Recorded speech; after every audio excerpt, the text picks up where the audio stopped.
रायबरेली से आई यह खबर सिर्फ एक हत्या की कहानी नहीं है, बल्कि हमारे समय की सबसे डरावनी तस्वीरों में से एक है। जब इंसान इंसान पर शक करने लगा और अफवाहों की भीड़ ने कानून, करुणा और विवेक तीनों को एक साथ रौंद दिया। नमस्कार, मैं विजय। जवान तुम कितने बड़ा अंग्रेज बे? जवान भैया कहाँ है? फतेहपुर का रहने वाला दलित युवक हरिओम, जो मानसिक रूप से अस्वस्थ बताया जा रहा है, उस रात घर से निकला तो शायद उसे खुद नहीं पता था कि वह लौटकर कभी नहीं आएगा। रात करीब 9 बजे जब वह रायबरेली जिले के खुदाईपुर गांव के पास पहुंचा, तभी कुछ ग्रामीणों ने उसे रोक लिया। कहा गया कि ड्रोन के जरिए चोरी करने वाला कोई आदमी इधर घूम रहा है। डर और शक से भरे गांव वालों ने हरिओम को पकड़ लिया। उन्होंने थाने और डायल 112 पर फ़ोन भी किया, लेकिन पुलिस की सिस्टम जैसी प्रतिक्रिया आई। जवाब मिला कि पुलिस भेजी जा रही है। आधे घंटे बीत गए, लेकिन पुलिस नहीं पहुंची। फिर डायल 112 की गाड़ी पहुंची, लेकिन उसमें बैठे प्रभारी नीचे नहीं उतरे। सिर्फ एक होमगार्ड नागेंद्र नीचे उतरा, कुछ सवाल पूछे और फिर औपचारिक जांच पूरी बताकर चला गया। हरिओम को वहीं छोड़ दिया गया। पुलिस के जाने के बाद भीड़ का शक और गुस्सा और बढ़ गया। हरिओम वहां से निकलने की कोशिश करता हुआ ऊंचाहार के ईश्वरदासपुर गांव की ओर बढ़ा, मगर वहां पहुंचने से पहले ही उसका भाग्य बंद हो गया था। ईश्वरदासपुर में फिर भीड़ ने उसे घेर लिया। कोई पूछ रहा था कहाँ का है, कोई कह रहा था ड्रोन चोर है, कुछ लोग मोबाइल निकालकर वीडियो बना रहे थे। बीच में हरिओम बार बार कह रहा था, मैं चोर नहीं हूं, राहुल गांधी बचा लो। लेकिन भीड़ को इंसान की नहीं, अफवाह की आवाज़ सुनाई दे रही थी, और उस अफवाह का शिकार हो गया एक निर्दोष दलित युवक। हरिओम की पिटाई इतनी बेरहमी से हुई कि इसकी सांस वहीं टूट गई। जब अगले दिन उसका शव मिला, उसके शरीर पर लाठियों और डंडों के निशान थे। यह वही जगह थी जहां पुलिस थोड़ी सतर्क होती तो जिंदगी बच सकती थी। पर सच तो यह है कि पुलिस सिर्फ औपचारिकता निभाने पहुंची थी और लौट आई थी। इस घटना का वीडियो सोशल मीडिया पर वायरल हुआ। लोगों ने देखा कि किस तरह एक आदमी भीड़ में पीटा जा रहा है और कोई बीच में नहीं आया। वीडियो में कुछ लोग कहते सुने गए, हम बाबा के आदमी हैं। उस वक्त हरिओम की पुकार, राहुल गांधी बचा लो, सिर्फ मजाक बनकर रह गई। ये दृश्य बताते हैं कि अब इंसानियत का धर्म और राजनीति का नाम दोनों एक दूसरे के खिलाफ खड़े हो चुके हैं। वीडियो वायरल होने के बाद पूरे प्रदेश में सियासत गर्मा गई। कांग्रेस नेता राहुल गांधी ने मृतक के परिवार से बात की, संवेदना जताई। प्रदेश कांग्रेस अध्यक्ष अजय राय मौके पर पहुंचे। चोर समझ के जैसा बताया लोगों ने कि पुलिस वहां पर थी और पुलिस उनको नहीं ले गई थाने। पुलिस को थाने ले जाना चाहिए था। इसका मतलब कि पुलिस ने जानबूझकर छोड़ दिया कि हत्या करो, मरने के लिए छोड़ दिया। ये कह रहे हैं ये लोग। क्या मांगे पीड़ित परिवार की? निश्चित तौर से पीड़ित परिवार की मांग है कि उसमें हत्या का मुकदमा दर्ज किया जाए और उसमें उन सबको कठोर से कठोर कार्रवाई हो, और उनके ऊपर जो आज बाबा की जो प्रक्रिया है वो अपना करें, और इस परिवार को 1 करोड़ रुपए दिए जाए और उसे एक सरकारी नौकरी दी जाए। प्रशासन हरकत में आया। 5 लोगों को गिरफ्तार किया गया और डायल 112 के सिपाही व स्थानीय थाना पुलिस की भूमिका की जांच शुरू हुई। मगर सवाल वही, जब पहली बार फोन किया गया था तब क्यों नहीं पहुंची थी पुलिस? हरिओम की पत्नी पिंकी का रो रो कर कहना है, अगर पुलिस ने हमें बताया होता तो हम उसे ढूंढ लेते, लेकिन किसी ने हमें बताया तक नहीं। पिंकी जी, कैसे क्या घटना हुई थी और कैसे मालूम हुआ? सर, मुझे थाने से फ़ोन आया, उसके बाद मैं गई थाने। वहाँ थाने वाले ने मेरे मोबाइल पे फ़ोटो भेजा कि ये तुम्हारे कौन है। मैंने कहा सर ये तो मेरे पति हैं। कहा जितनी जल्दी हो सके थाने आ जाओ। गई थाने सर, तो वहाँ थोड़ी देर बैठा ले रहे, अच्छा व्यवहार दिए, मुझे बैठा के रखे मुझे। फिर उसके बाद चिल घर ले गए, बोले कि हो सकता है फ़ोटो से ऐसे ना पहचान पाओ, वहाँ चलो, वहाँ स्वयं देख के आओ, तुम्हारे ही हैं, किसी और का हो जाए। तो हम कहे सर ठीक है चलिए। हम, हमारे ससुर, हमारे पापा, हम 3 लोग गए। वहाँ जाके देखे तो मेरे पति ही थे। इतनी बेरहमी से मारे, ऐसे किसी को न चाहिए मारने को। मेरी यही दरख्वास्त है, जैसे मेरे पति किया वैसे ही किया जाए सर, और मुझे इंसाफ चाहिए बस। तो ये जो हरिओम जी हैं, इनका जो बता रहे हैं कि थोड़ा सा मानसिक रोगी थे, ये कब से थे और कब से इनका इलाज भी चल रहा था? सर मुझे मालूम नहीं था, इनके पिताजी पहले से ही कराते थे दवा इलाज। और जब मेरा संबंध हुआ सर, तो रात में दवा सुबह खिला देते थे, सारा दिन सोते थे और शाम होती थी तब सर हम लोगों से मतलब मियाँ बीवी जैसे रहते थे। उसके बाद में फिर कितने दवा बच्चे हैं खिला। आपके? बस एक ही लड़की सर। शादी कितने साल हुए थे? सर 14 साल हो रहे हैं। क्या मांग करती हैं सरकार से? बस सरकार से यही मांग करती हूँ सर कि मेरी बेटी को पढ़ाई लिखाई और इसकी अच्छे भविष्य बनाने के लिए। क्या बोलूँ साहब। आप क्या करती हैं? सर मैं ठेकेदारी नौकरी करती हूँ ऐसे ही, कहाँ पे? यही एनटीपीसी में। उसकी बात में वो सारा दर्द है जो इस घटना का असली सबक है। सिस्टम की संवेदनहीनता और भीड़ के भरोसे छोड़ा गया न्याय। अब इस पूरी कहानी के पीछे जो असली डर छिपा है वह ड्रोन चोरी का डर है। बीते महीनों में ग्रामीण इलाकों में उड़ते ड्रोन को लेकर कई तरह की अफवाहें फैल चुकी हैं कि ड्रोन चोरी करते हैं, घरों की जासूसी करते हैं या गायब बच्चों का पता लगाते हैं। पुलिस ने इन अफवाहों को कभी गंभीरता से स्पष्ट नहीं किया और ना ही लोगों को बताया कि ड्रोन किसके हैं, क्यों उड़ रहे हैं। यही अज्ञानता धीरे धीरे खौफ में बदल गई। प्रश्न यह है कि क्या ड्रोन डर अब पुलिस का मिशन बन गया है, अफवाहों से लड़ने का नहीं बल्कि उन्हीं अफवाहों के सहारे सतर्कता दिखाने का। अगर पुलिस जनता को शिक्षित करने की बजाय हर बार केवल पहुंचने का आश्वासन देती रही तो ये घटनाएं बार बार दोहराई जाएंगी। रायबरेली की यह घटना सिर्फ एक जिले की विफलता नहीं है, यह उत्तर प्रदेश की उस स्थिति का प्रतीक है जहां अफवाहें कानून से तेज दौड़ती हैं और पुलिस पीछे रह जाती है। जब तक पुलिस की जवाबदेही, प्रशासन की तत्परता और जनता की संवेदनशीलता एक साथ नहीं जागती, तब तक हर अफवाह का अंत किसी हरिओम की मौत से ही होगा। हरिओम राहुल गांधी बचा लो चिल्ला रहा था, लेकिन सच यह है उसे कोई नहीं बचा सका, क्योंकि इस देश में अब डर का ड्रोन, अफवाह की उड़ान और पुलिस की ढिलाई तीनों मिलकर मौत का एक मिशन बन चुके हैं। और लोगों के बीच में जो दिमाग में बैठा हुआ है कि हम बाबा के आदमी हैं, हम राहुल के आदमी हैं, यह आपस में इतना बढ़ गया है कि इंसानियत को इसने बहुत नीचे दबा दिया है। यह रिपोर्ट उत्तर प्रदेश के हर गांव में घूम रही ड्रोन डर की अपनी एक त्रासदी का सीधा जीता जागता नमूना है। इस पे पुलिस और सरकार मौन क्यों है, यह बात सोचने और समझने के लिए हम आपको मजबूर करती है। ऊंचाहार में दिनांक 2 तारीख को एक ईश्वरपुर जो रेलवे हॉल्ट है उसके पास एक शव मिला था। पुलिस तत्काल शव की शिनाख्त कर ली थी। शव जो था वो हरिओम निवासी फतेहपुर के थे। पुलिस तत्काल मौके पर पहुंच करके जो है अभियोग पंजीकृत कर लिया हत्या संगीन धाराओं में। और एक सीसीटीवी फुटेज सोशल मीडिया पे प्रसारित हो रही थी, उसके आधार पे 5 लोगों को चिन्हित करके तत्काल जेल भेज दिया गया। तो अन्य लोगों की भी शिनाख्त की गई है, उनके घर में दबिश दी जा रही है और उन्हें भी शीघ्र गिरफ्तार किया जाएगा। अन्य और भी कोई भी व्यक्ति इसमें प्रकाश में आते हैं तो उनके विरुद्ध भी सख्त कार्रवाई की जाएगी। पुलिस, रायबरेली पुलिस इस मामले को काफी गंभीरता से ले रही है और इस एक दुखद घटना को गंभीरता से लेते हुए इस पे आवश्यक कार्रवाई करेगी। इसके अतिरिक्त एक सब इंस्पेक्टर जो हल्के के हैं उनकी जवाबदेही निश्चित करते हुए उनको सस्पेंड किया गया है। साथ में बीट के 2 सिपाही को भी सस्पेंड किया जा रहा है। और एक वायरल वीडियो था जिसमें पीआरबी कर्मी था, उसे और उस गदागंज थाने के हल्का दरोगा उनको भी सस्पेंड किया गया है। तो कुल 5 पुलिसकर्मियों को इस पूरे प्रकरण में जवाबदेही तय करते हुए उनको निलंबित किया गया है और 5 अभियुक्तों की गिरफ्तारी हुई है। शेष अभियुक्तों की भी गिरफ्तारी के प्रयास कर रही है। रायबरेली पुलिस पूरे प्रकरण को अति गंभीरता से ले रही है।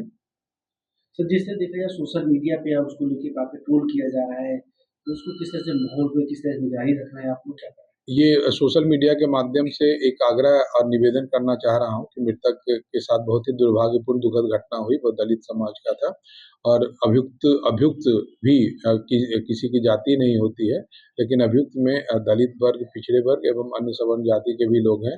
वे मूलतः अपराधी हैं, वो किसी जाति के लोग नहीं हैं जिन्होंने कानून को अपने हाथ में लिया गया है। लेकिन सोशल मीडिया के माध्यम से मैं निवेदन करना चाहता हूँ कि इस पूरे प्रकरण में जातिगत भ्रम न फैलाएं। आपका दिनेश कुमार, कहाँ के रहने वाले हैं? गोविंदपुर माधो।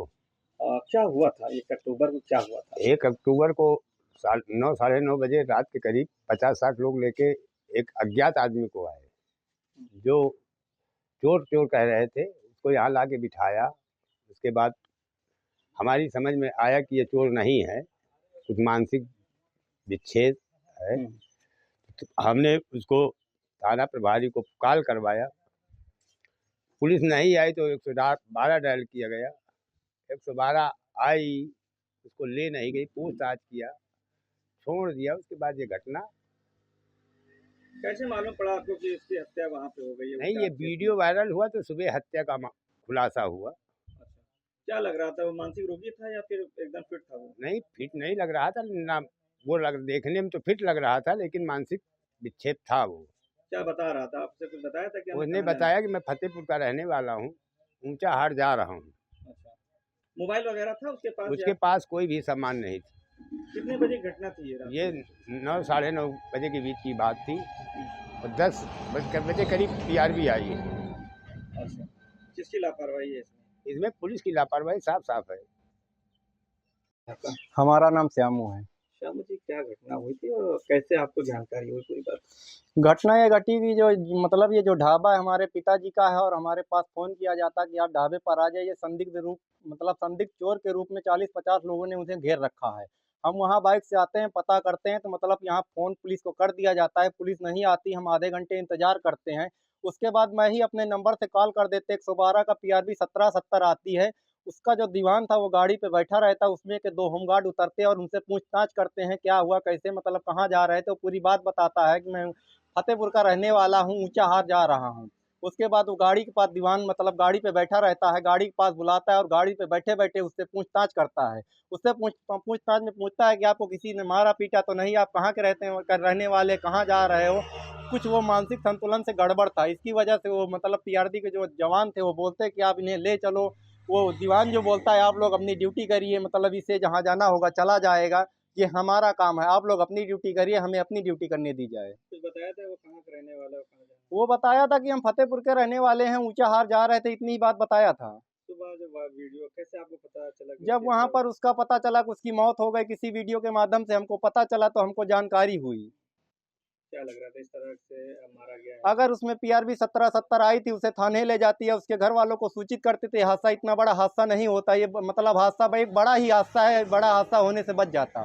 रायबरेली जिले के ऊंचाहार कोतवाली क्षेत्र के ईश्वरदासपुर में एक युवक को चोर समझकर ग्रामीणों ने पीट कर मौत के घाट उतार दिया था, जिसमें पुलिस ने 5 लोगों के खिलाफ मुकदमा दर्ज किया और उन्हें जेल भेजा। लेकिन इस पूरे घटना के बाद जब एक वीडियो गदागंज थाना क्षेत्र से वायरल हुआ, तब पुलिस प्रशासन के भी होश उड़ गए। दरअसल उस युवक को पहले गदागंज थाना क्षेत्र के गोविंदपुर माधो गांव के पास स्थित एक ढाबे पर ग्रामीणों के द्वारा लाया गया था। दरअसल इस पूरी घटना को श्री न्यूज़ दिखाने का जरूर प्रयास करेगी। दरअसल आपको बता दें कि यहीं पास में ही खुदाईपुर गांव है, जहां पर उस को ग्रामीणों ने उस युवक को पकड़ा था और उसके बाद इस ढाबे पर लेकर के रात में आई थी। यहां पर जो ढाबा संचालक है उन्होंने थाने की फोर्स को सूचना भी दी थी, जिसके बाद पुलिस ने क्या कार्रवाई की, क्या लापरवाही भरा नज़रिया अपनाया, ये सब ढाबे के जो मालिक हैं या ढाबे पे जो लोग मौजूद थे वो पूरी बात जरूर बताएंगे।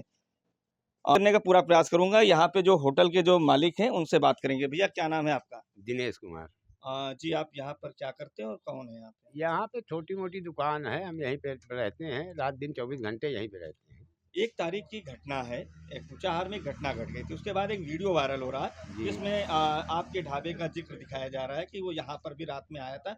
क्या कितने बजे थे और क्या था और उसने क्या बताया था और ग्रामीण क्या कह रहे थे? वो 9 साढ़े 9 का समय था। वो 50-60 लोग उसको लेके यहाँ ढाबे पे ले आए, तो उसको देखा तो वो ऊंचा हार का बता रहा था कि मैं फतेहपुर का रहने वाला हूँ, ऊंचा हार जा रहा हूँ। उसको लोग चोर समझ रहे थे, तो हमने पुलिस को सूचना करवाई कि हमारे ढाबे का कोई वो ना हो, मतलब दुकान पे रहते हैं, इसका अनहित ना हो जाए।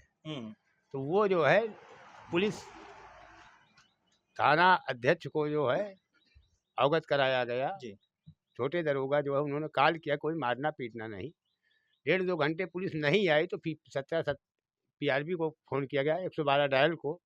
112 डायल आई, 2 होमगार्ड उतरे, प्रभारी उतरे नहीं। उन्होंने पूछताछ की, पूछताछ करने के बाद उसको छोड़ दिया गया। अच्छा। अनहोनी जो होनी थी हो ही गई। ये बताइए, जब वो पुलिस आई थी उस समय वो अपने आप को क्या बता रहा था कि मैं कहाँ का रहने नहीं, वाला हूँ? वो पुलिस से भी यही बताया कि मैं फतेहपुर का रहने वाला हूँ, ऊंचाहार जा रहा हूँ, हम्म। ये बात हुई थी। उसके बाद पुलिस ने क्या किया? पुलिस उसको ले नहीं गई, पुलिस ने संज्ञान में छोड़ा। अगर पुलिस उसको ले जाती तो हो सकता था उसकी जान बच जाती। बच जाती। हम्म। तो क्या लग रहा है, किसकी लापरवाही है? नहीं, लापरवाही तो साफ साफ जाहिर हो रही है कि पुलिस की लापरवाही है। अच्छा। मेरे साथ में एक युवक और है भैया। क्या लग रहा था, क्या जानकारी आपको मिली? जानकारी तो हमको सुबह मिली। सुबह जब अपने फ़ोन देखा तो उसमें एक चोर समझ के एक व्यक्ति को, ये जमुनापुर के पास जो है वहाँ का वीडियो था कि उस व्यक्ति को चोर समझ के इतना मारा कि उसको मौत के घाट उतार दिया। और उसमें यह दिखाया जा रहा था कि वो उसको जनता ने मारा, उसके बाद उसको रेलवे ट्रैक के किनारे फेंक दिया गया था। यही वीडियो में दिख रहा था। क्या लग रहा था, उसने कुछ बताया कुछ? जिस तरीके से अब राजनीतिक सरगर्मियां बढ़ रही हैं कि वो दलित था इसलिए उस पर इस तरह की मारपीट हुई या तमाम चीज़ें। दलित का तो यहाँ बात नहीं है। यहाँ इतनी ज़्यादा अफवाह ये उड़ रही कि चोर का, ये ड्रोन का जो चक्कर चल रहा है अफवाह, चोर समझ के ग्रामीणों ने उसको पीट दिया।